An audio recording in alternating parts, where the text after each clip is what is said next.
오늘 하나님께서 우리에게 주신 말씀은 시편 4장 1절에서 8절입니다. 제 성경으로는 구약 804페이지에 있습니다. 다 찾으신 줄 알고 제가 봉독하겠습니다. 내 의의 하나님이여, 내가 부를 때에 응답하소서. 곤란 중에 나를 너그럽게 하셨사오니 나를 긍휼히 여기사 나의 기도를 들으소서. 인생들아, 어느 때까지 나의 영광을 변하여 욕되게 하며 하사를 좋아하고 괴휴를 구하겠는고. 여호와께서 자기를 위하여 경건한 자를 택하신 줄 너희가 알지어다. 내가 부를 때에 여호와께서 들으시리로다. 너희는 떨며 범죄치 말지어다. 자리에 누워 심중에 말하고 잠잠할지어다. 의의 제사를 드리고 여호와를 의뢰할지어다. 여러 사람의 말이 우리에게 선을 보일 자 누구냐 하오니 여호와여, 주의 얼굴을 들어 우리에게 비추소서. 주께서 내 마음에 두신 기쁨은 저희의 곡식과 새 포도주에 풍성할 때보다 더하나이다. 내가 평안히 눕고 자기도 하리니 나를 안전히 거하게 하시는 이는 오직 여호와이시니이다. 주님의 말씀입니다.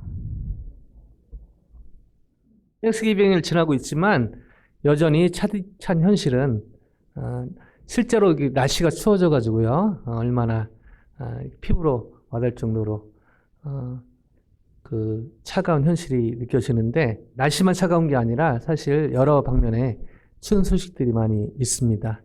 우리 아국은 고향 오듯이 늘 오면 저에게 오는데 또 이제 버지니아 돌아가는데, 내일 버지니아는 뭐 눈 온다 그러네요. 저희보다 더 추운 곳으로 가는데 좀 보내는 마음도 좀 그렇고요. 또 저희가 이렇게 살다 보니까 조금 우리가 마음이 미끄러지기 쉬운데 얼마나 좋은 환경이 있는지 잘 모르는 수도 있는데, 저희가 기도하고 후원하는 선교사님 중에 기니비사우의 그 선교사님 기도 편지를 제가 전에 듣게 됐는데요. 기니비사우는 지금 군부 쿠데타가 일어났다고 합니다. 그래서 모든 비행기, 모든 그런 교통을 차단해가지고 지금 선교사님도 거기에 지금 고립돼 있고요. 너무너무 지금 힘든 상황에 있다고 기도 부탁한다고, 그리고 실제로 뭐 물도 끊기고 막 그래가지고 여러 가지 너무너무 사실 힘든 상황에 있는 것 같습니다. 제가 수요예배 때 기도하지만 생각날 때마다 기도해 주시고 잘 이겨내시기를, 그리고 또 기니비사의 주님의 그리스도의 계절에 속해 올 수 있도록 기도 부탁을 드립니다.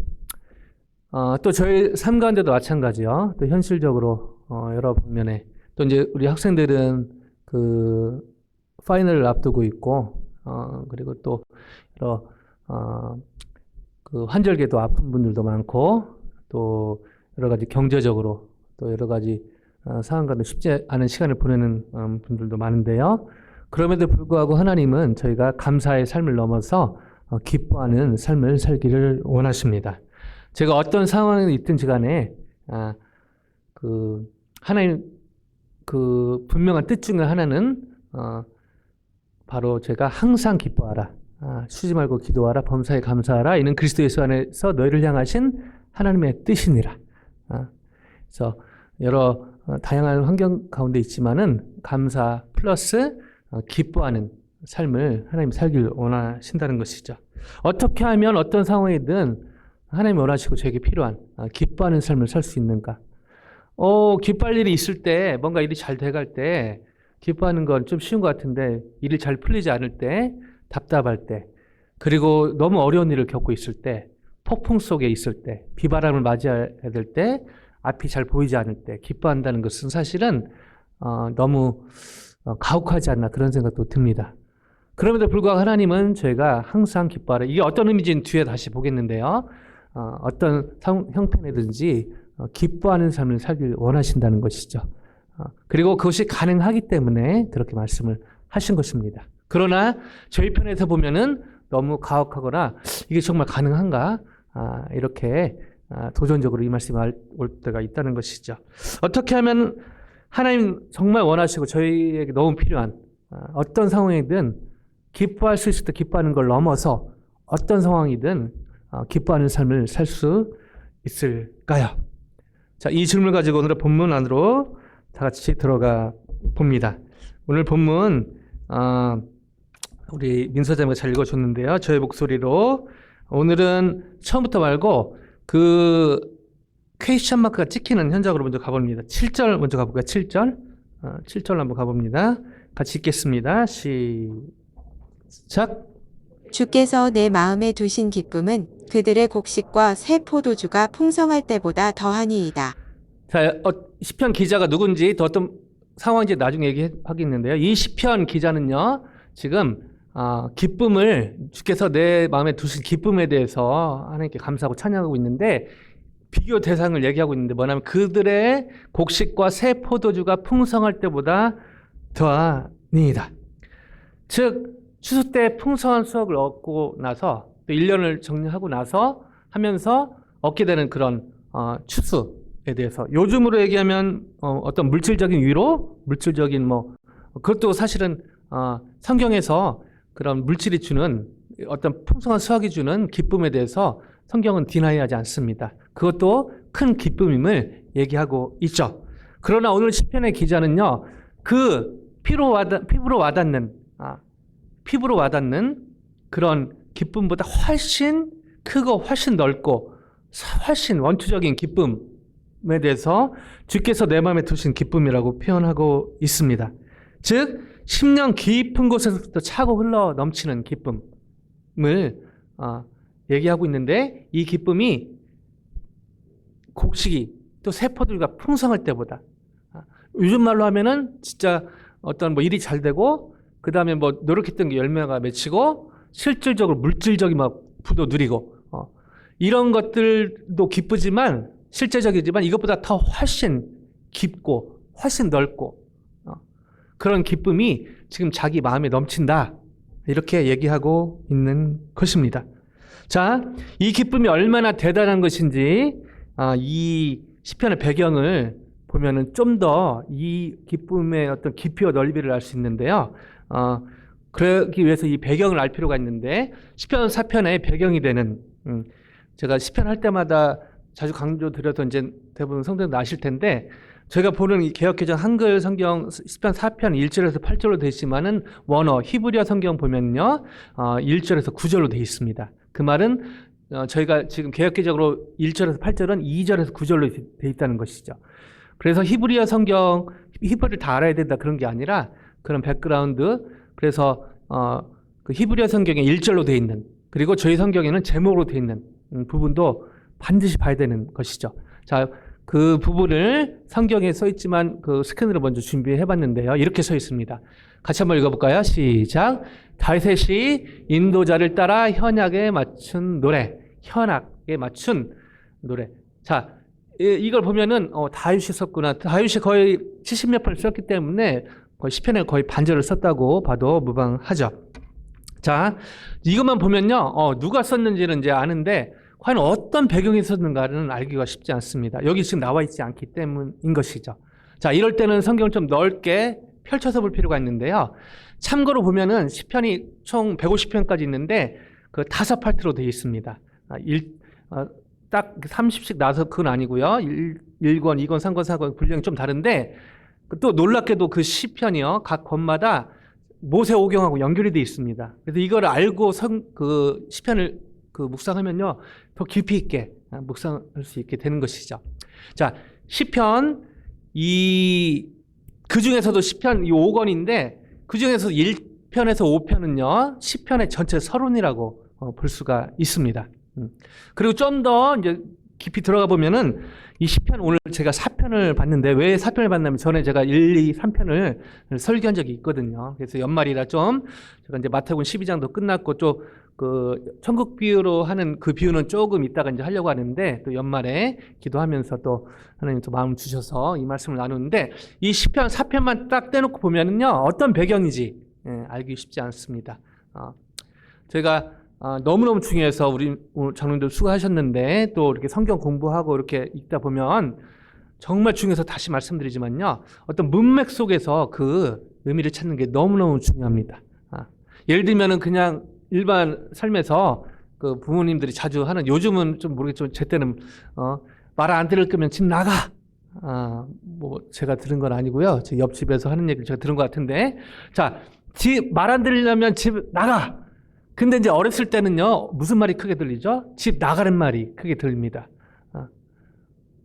사실 제가 딱 한 번 들어봤습니다. 한 번 들어봤고요. 저희 부모님한테 들어본 건 아니고 할머니한테 들어본 적이 있습니다.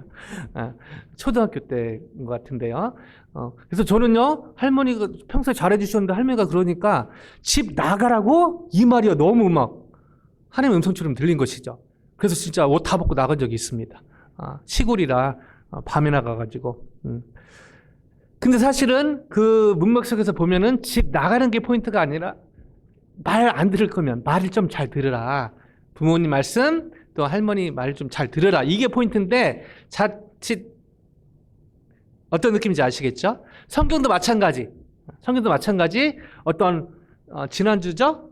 그 하나님의 말씀을 말씀대로 살지 않으면 그 할 말씀을 지키지 않으면 지켜야 뭐 그 형제자매가 되는 그 말씀도 사실은 문맥 속에서 봐야지 그만 앞 딱 떼놓고 보면은 뭔가 우리가 해야 구원을 받고 뭔가 예수님이 십자가의 공로로 돌아가셔서 감사한데 그것만 한 50%또 50% 우리가 뭔가 애드해야 구원을 받는 것처럼 착각하기 쉽다는 것이죠.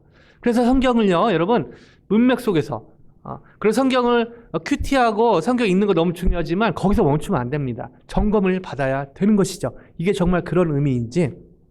자, 오늘 이 4편은요 사실은 좀 넓게 보면 3, 4, 5편으로 볼 수가 있습니다. 3, 4, 5편의 중간 시편 같은 백그라운드에 새 다윗의 비탄시 다윗이 이렇게 막 비탄하는 시 중에 이 3, 4, 5편이 위치하고 있다는 것이죠. 자, 그러면은 이 4편의 배경을 알기 위해서는 3편도 확인할 필요가 있다는 것이죠. 자, 3편 제목을 다시 한번 봅니다. 같이 읽습니다. 시작. 다윗이 바로 이 백그라운드에서 3편, 4편, 5편이 쓰여졌다고 많은 학자들이 얘기를 합니다.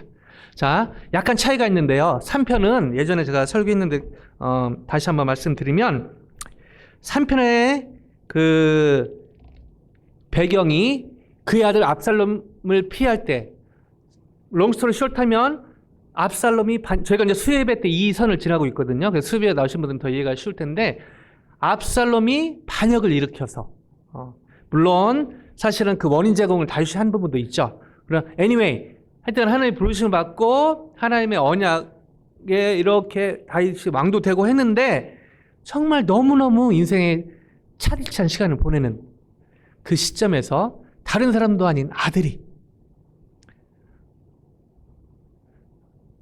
자기를 죽이려고 이 말로 진짜 형언할 수 없는 정말 너무 차디찬 현실을 보내는 상황에서 지금 다윗이 조속한 구원을 급박하게 호소하는 내용으로 3편이 이어지는데요. 그 중에 3편 5절을 보면요.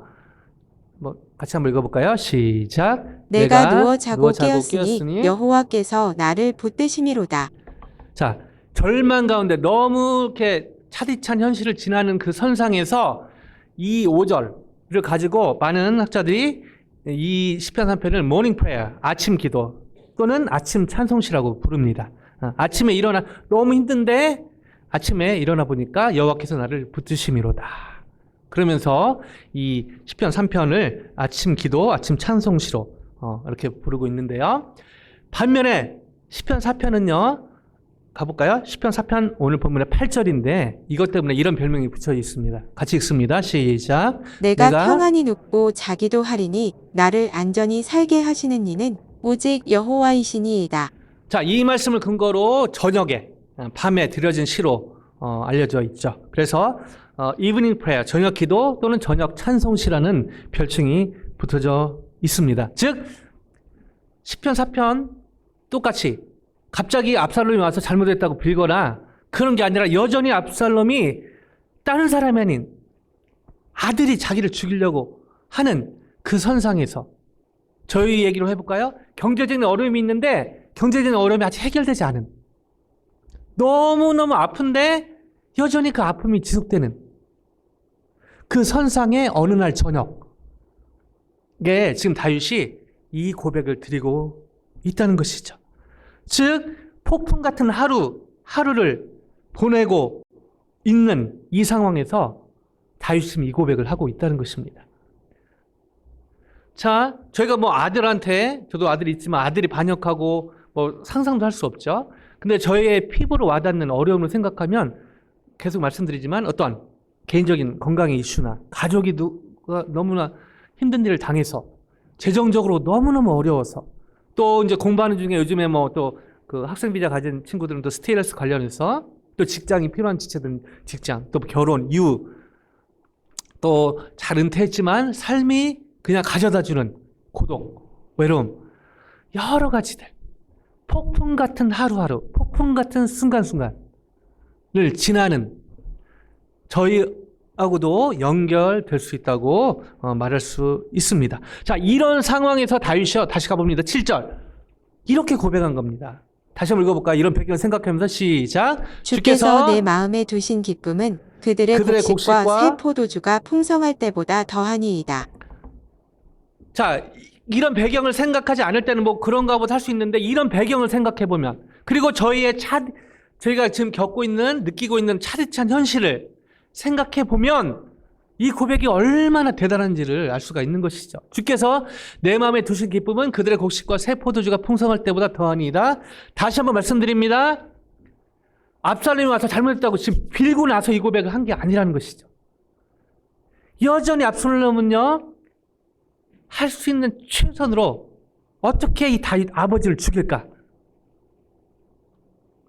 저희 얘기로 다시 말씀드리면 여전히 건강의 이슈로, 재정의 이슈로, 관계 이슈로, 가족의 어떤 문제로, 캠퍼스의 어떤 일들로, 직장의 어떤 일들로 삶이 그냥 in general 가져다주는 그런 힘듦이 해결되지 않은 상태에서 지금 다윗은 이 고백을 하고 있다는 것이죠.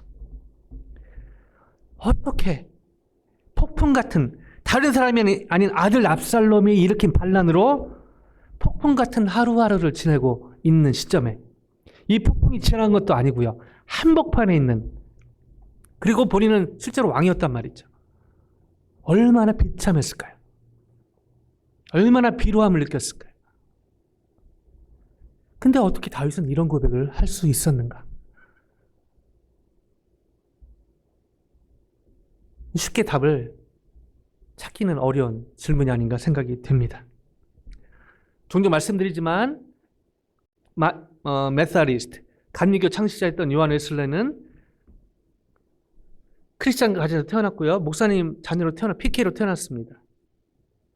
근데 본인이 패스털 스키드로 자랐지만 본인이 프라브럼 키드라고 느낀 현장이 있습니다. 제가 몇 번 말씀드려서 알겠지만 짧게 다시 말씀드리면 영국에 태어나서 영국에서 크리스찬 가정에 자라고 PK로 자라고 그래서 목사 또 선교사 의미가 있겠다. 그래서 목사가 되고 또 선교사로 헌신합니다. 그러면서 온 곳이 바로 조지아죠. 오는 길에 그 배에서 진짜 폭풍을 만납니다. 그 배에서요, 이 요한 웨슬리는 너무너무 무서웠다고 합니다. 나 이렇게 죽으면 어떡하지? 인간적으로 이해는 되죠. 너무 실제 폭풍 가운데 너무 죽는 게 무서웠다고 합니다. 자기는 목사고 선교사인데요.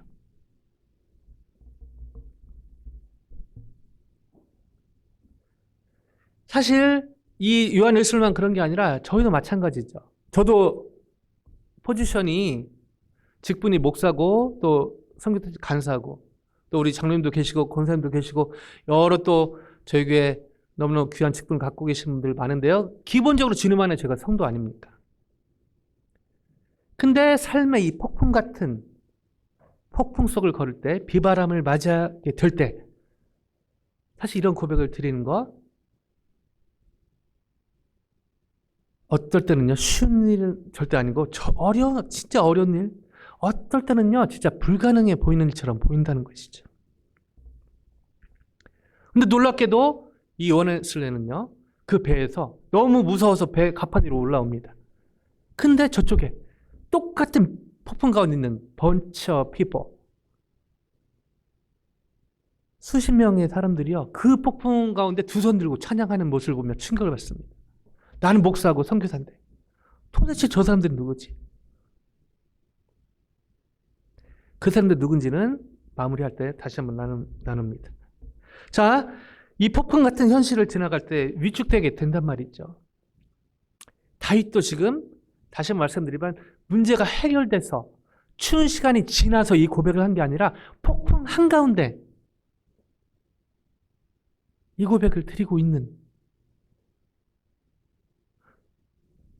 이 과연 비결이 무엇이었는가?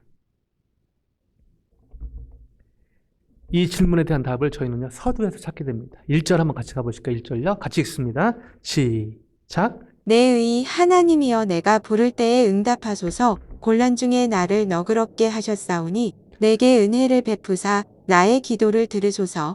아멘. Answer me when I call to you, my righteous God. 이렇게 부릅니다. 여기에 my righteous God이란 표현은요 성경에 여기만 나와요. 놀랍죠? 자, 히브리어로 엘로헤 치데키라는 단어입니다. 문자적으로 해석하면 나의 하나님, 곧 의의 하나님. 자, 좀 약간 해설이 필요한데요. 뭐 나를 이렇게 하시는 하나님, 내가 억울할 때 나의 무죄를 증명해 주시는 하나님, 내 편을 들어주시는 하나님, 여러 의미가 있는데 좀 더 이 엘로헤 치데키라는 이 근원적인 의미로 들어가 봅니다. 두 가지 의미가 있습니다. 첫 번째, 내 의의 하나님이란 My righteous God, 엘로헤 치데키인데요. 첫 번째는 제가 일반적으로 알고 있는 정의의 하나님, 공의의 하나님입니다. 하나님을 재판관의 이미지로 지금 고백하고 있다는 것이죠. 우리가 행한 대로 심판하시는 정확하신 하나님, 의로운 하나님, 흔들리지 않고 공명정대하게 행하시는 하나님. 십자가에서 볼 수 있죠. 우리가 사랑의 하나님, 하나님의 속성 중에 사랑이 크죠. 그럼 우리가 사랑의 하나님만 묵상하고 있다면 큰 하나를 놓치고 있는 것입니다. 바로 공의의 하나님인 것이죠. 예수님이 십자가에 달려가신 큰 일 중에 하나가 바로 하나님은 사랑이시고 의로우신 분이기 때문에 이 십자가가 누군가 대속해서 죄를 해결한 게 필요했기 때문에 이 십자가가 의미가 있는 것이죠. 사실 하나님의 공의와 사랑이 절묘하게 만나는 것이 바로 십자가입니다. 자, 이 의미가 있고요. 또 하나 깊은 의미가 있습니다. 엘로헤 치데키란 단어 안에요, 신실하신 하나님이라는 의미도 있습니다. 무슨 의미죠? 하나님께 나오는 자를 전적으로 품어주시는, 내 주 품에 품어주시는 하나님이라는 의미가 있는 것입니다. 자, 그러면 어떤 자를 하나님이 품어주실까요? 어떤 종류가 잘 나와 있는 현장으로 가보는데 앞에 가보는데 시편 2편인데요. 12절 같이 한번 읽습니다. 시작. 그의 아들에게 입맞추라. 그렇지 아니하면 진노하심으로 너희가 길에서 망하리니 그의 진노가 급하심이라. 여호와께 피하는 모든 사람은 다 복이 있도다. 끝에 보면 여호와께 피하는 모든 사람은 다 복이 있도다. 하나님이라면 신실하게 사는 사람이 피하면 복이 있도다. 그렇게 제한하지 않습니다. 여호와께 피하는 모든 사람. 어떤 사람 필요하죠? 선하게 사는 착한 사람, 악한 사람, 악인, 죄인 다 포함되는 것입니다. 즉,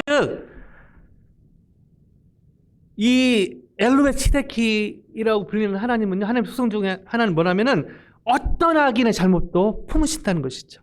어떤 죄인의 죄도 녹이신다는 의미가 있습니다. 그렇기 때문에 여호와께 피하는 모든 사람은 다 복이 있도다.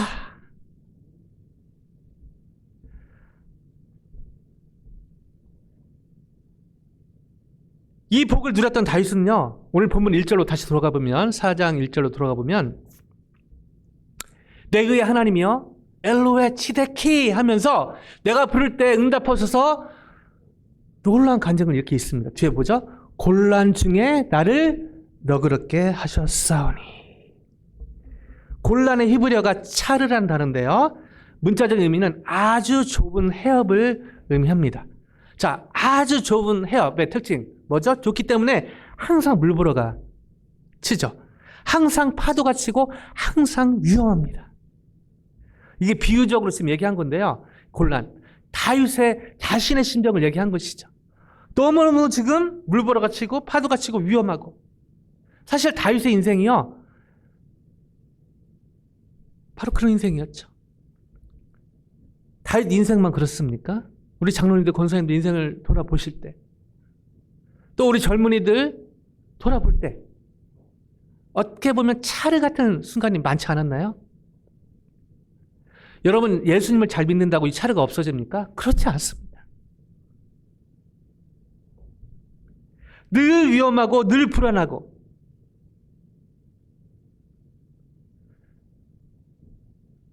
놀랍게 성경에 두려워하지 말라, 염려하지 말라가 365번이 써 있다는 거죠. 그 이유는 하나님이 저희가 일어나면 염려할 걸 아신단 말이죠. 저희가 두려워할 것을 너무 잘 아시기 때문에 Do not be afraid. Do not be anxious.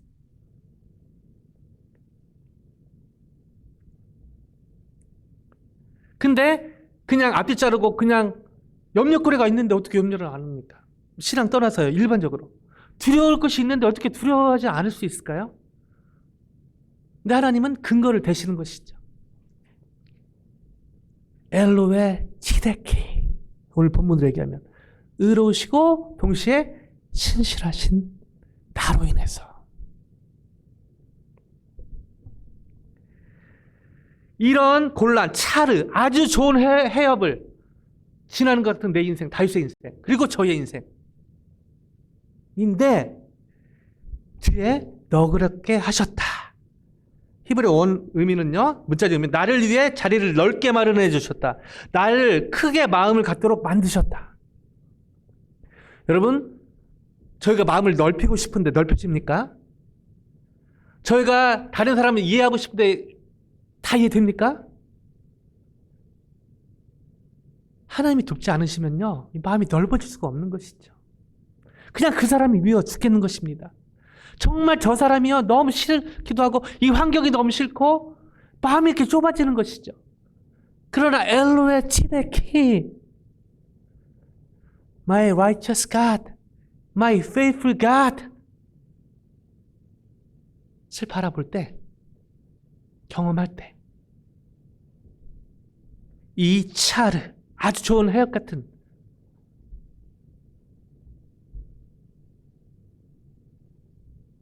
길을 걷고 있지만 그 가운데 오늘 본문의 7절 8절처럼 주께서 내 마음에 두신 기쁨은 그들의 곡식과 새 포도주가 풍성할 때, 사실은 여러분, 우리가 건강하고 어떤 문제가 해결되고 재정적으로 풍성해지고 할 때 얼마나 기쁩니까? 힘이 나죠? 근데 그거에 비할 수 없을 정도로 원초적인 기쁨이 넘쳐난다 라고 얘기하고, 그 엘로의 치데키를 지금 다윗이 찬양하고 있는 것이죠. 여기서 저희는 서두의 질문에 대한 답도 찾게 되는데요. 어떻게 하면 어떤 상황이든 기뻐하는 삶을 살 수 있을까요? 답은 엘로의 치데키입니다. 풀어서 말씀드릴게요.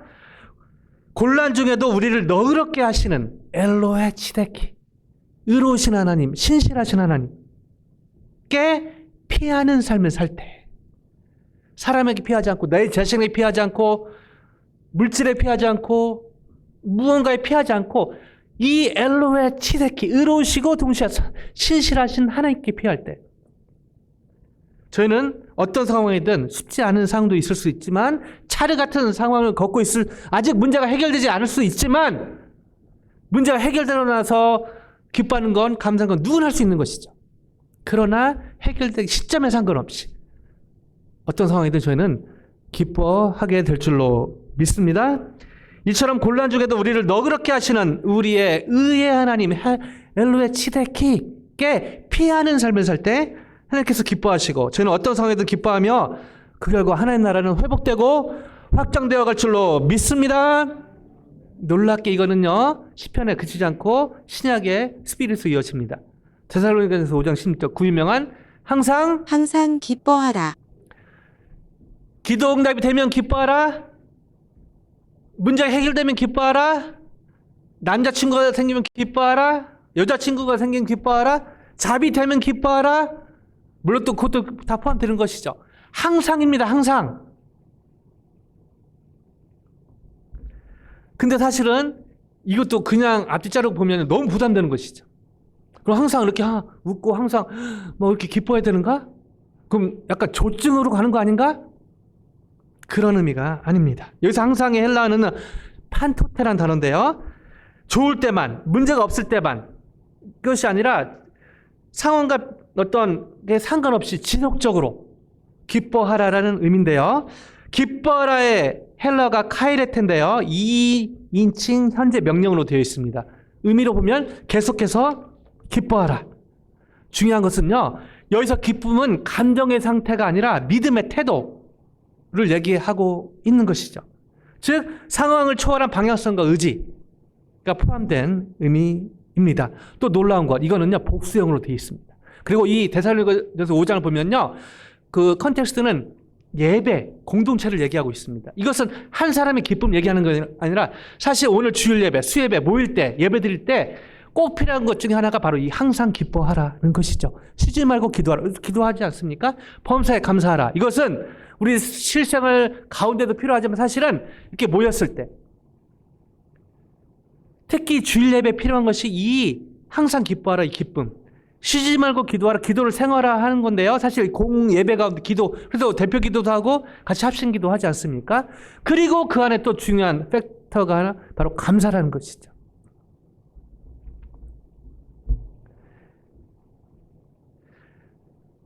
중요한 것은 개인적으로, 공동체적으로 이 지속적으로 기쁨을 선택하는 것. 이것은요, 주 안에서 가능한 것임을. 오늘 본문으로 얘기하면요, 엘로의 치데키를 바라볼 때 이것이 믿음으로 작동되고 그 결과 이 기쁨. 그냥 어떤 간전적인 그런 항상 조증으로 웃고 그런 게 아니라 이 상황이 흔들 수 없는 그런 하나님만이 줄 수 있는 기쁨이 솟아난다고 오늘의 본문은 얘기하고 있는 것입니다.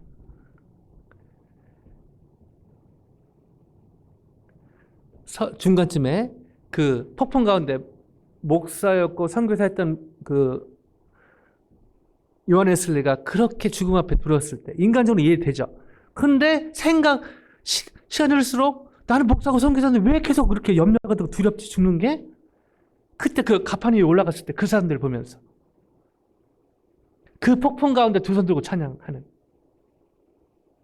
기도하는, 감사하는 그 사람들이 제가 자주 말씀드려서 기억하시겠지만 더 세인트 모라비안 성도들이었다는 것이죠. 그들의 특징은요, 목사, 선교사 그 직책이 없었다는 것이죠. 그냥 저는 뭐 그 단어 별로 안 좋아하는데 그냥 구별하고 평신도였어요. 평신도. 자, 이 모라비안들의 특징이 여러 가지가 있는데요. 모라비안들이 사실은 현대 개신교 선교의 시작점으로 볼 수 있습니다. 현대 선교의 아버지가 윌리엄 캐리 전에 이 분들이요 하나님께 쓰임 받은 것이죠. 자, 종교개혁하고 나서 그 캐톨릭의 교리와 싸우기 위해서 종교개혁가들이 교리 전쟁을 했습니다. 필요하죠. 근데 계속 그쪽으로 하다 보니까 이 교리, 딱딱한 교리 중심으로 예배가 진행이 됩니다. 그러면서 경건주의 운동이 시작되는데 이 모라비안 성도들이 강조했던 것은 교리 논쟁보다 예수님과의 살아있는 교제, 그리스도의 인격에 대한 사랑과 헌신에 집중하기 시작했다는 것이죠. 오해하면 안 됩니다. 교리가 닥트린이 중요하지 않다가 아닙니다. 둘 다 필요합니다. 근데 한쪽으로 치우칠 때가 문제인 것이죠. 그래서 이 사람들은요, 이런 고백을 했는데요. 이 사람들 자랑거리가 있습니다. 우리는 어린 양 예수님의 것으로서 그분의 십자가만 자랑한다. 자, 이렇게 신앙생활을 하다 보니까 실제 폭풍을 만났을 때 그렇게 그냥 찬양할 수 있었다는 것이죠. 말씀을 마무리하기를 원합니다. 성경을 근거로 말씀을 근거로 한 말씀 여전히 중요하고요. 또 어떤 교리 필요합니다. 플러스 그걸 근거로 한 예수님과의 살아있는 교제를 과연 저와 여러분은 누리고 있는가? 이게 실제화되고 있는가?